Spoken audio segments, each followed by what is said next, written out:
Morning students, this is your Hindi grammar class और आज हम हिंदी में पढ़ने जा रहे हैं अपना अगला टॉपिक संधि। संधि का शाब्दिक अर्थ होता है मेल।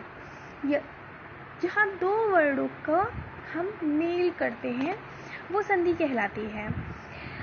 दो वर्डों का मेल, जैसे कि आप यहाँ पर उदाहरण में देखते हैं विद्या प्लस आलय। विद्या प्लस आलय ये दोनों शब्द हैं। विद्या एक शब्द है, आलय एक शब्द है। अब विद्या के अंत में आप देखिए कि विद्या यहाँ पर आ रहा है, विद्या आ, और आलय ये जो दूसरा शब्द है आलय, ये किससे शुरू हो रहा है? आ से। तो इसका अंतिम वर्ण और दूसरा आलय इसका प्रथम वर्ण, इन दोनों वर्णों का मेल होता है संधि में।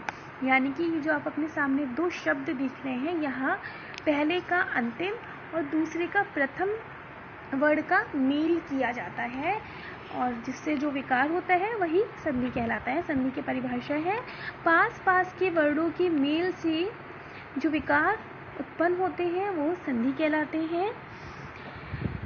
संधि विच्छेद क्या होता है? जब इसी संधि को जब हम अलग कर देते हैं, अपने संधिस्थ शब्द को जब हम अलग कर देते हैं तो वह संधि विच्छेद कहलाता है। जैसे कि एक शब्द है स्वागत। अब स्वागत को हमने अलग अलग कर दिया, स्वागत का सु और आगत इन दोनों को अलग अलग कर दिया, यही होता है संधि विच्छेद। अगले टॉपिक पे बढ़ते हैं, संधि के भेद। संधि के 3 भेद हैं, स्वर संधि, व्यंजन संधि और विसर्ग संधि। स्वर संधि क्या होती है? जैसे कि मैंने अभी आपको बताया कि आपको अंतिम और प्रथम वर्ण पर ध्यान देना है दोनों शब्दों के। तो जहाँ स्वरों का स्वरों से मेल होता है वो स्वर संधि कहलाता है। यहाँ पर आप देखिए हिम, ये जो माँ है, व्यंजन कभी भी बिना स्वरों की सहायता से नहीं बोले जाते हैं। तो यानी कि यहाँ पर जो माँ है, इस व्यंजन में क्या स्वर मिला हुआ है? आ। यानी कि हिम प्लस आलय, हिम की जो अंतिम जो वर्ण है माँ, उसमें स्वर है आ और आलय। यहाँ दोनों आपस में स्वर हैं तो स्वर से स्वर का मेल क्या हो गया? हिमालय। आगे देखते हैं हम स्वर संधि के भेद। स्वर संधि के 5 भेद होते हैं, दीर्घ संधि, गुण संधि, वृद्धि संधि, यड़ संधि और आयात संधि। सबसे पहला हम देखते हैं दीर्घ संधि। जब हस्व या दीर्घ दोनों स्वरों के बाद हस्व या दीर्घ दूसरे शब्द में भी हस्व या दीर्घ हो तो वहाँ पर दीर्घ संधि हो जाती है। यानी कि आ और आ मिलकर आ बन जाएंगे, ई मिलकर ई बड़ी ई बन जाएगा, छोटा ऊ या छोटा ऊ बड़ा ऊ या बड़ा ऊ छोटा ऊ मिलकर बड़ा ऊ बन जाएगा। जैसे कि दीप प्लस अवली दीपावली, लघु प्लस ऊर्जा लघु ऊर्जा। आप इसके बाकी एग्जाम्पल्स देख लीजिएगा। गुण संधि, जब आ और आ के बाद ई ऊ और ऋ ये स्वर आते हैं तो इनके बाद जब लोप हो जाता है वर्णों का तो नया वर्ण बन जाता है ए ओ और अर। एग्जाम्पल्स नर प्लस इंद्र नरेंद्र। अगला है वृद्धि संधि, जो आ के बाद ए ओ आते हैं तो इनके मेल से क्रमशः ए और ओ बन जाता है। एग्जाम्पल 1 प्लस 1 एक।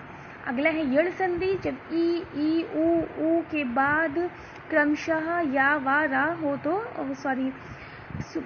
अगर इनके अलावा कोई और स्वर आता है तो या वा रा ला हो जाता है। जैसे कि अति प्लस अधिक अत्यधिक। अगला है अयाद संधि, यदि जो पहला जो शब्द होता है उसमें ए और ओ स्वर का मेल दूसरे स्वरों से हो तो यहाँ पर क्या हो जाता है? अय प्लस आय अति और अई और अब ये इनका बदलता हुआ रूप हो जाता है। जैसे ने धन अन नयन। व्यंजन संधि क्या होती है?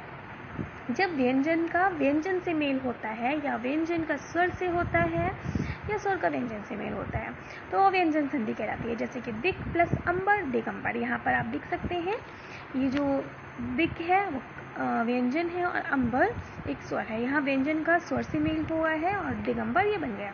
अगला है आपका विसर्ग संधि। विसर्ग के साथ स्वर या व्यंजन जब आता है तो जब मेल होता है उसका वो विसर्ग संधि कहलाती है।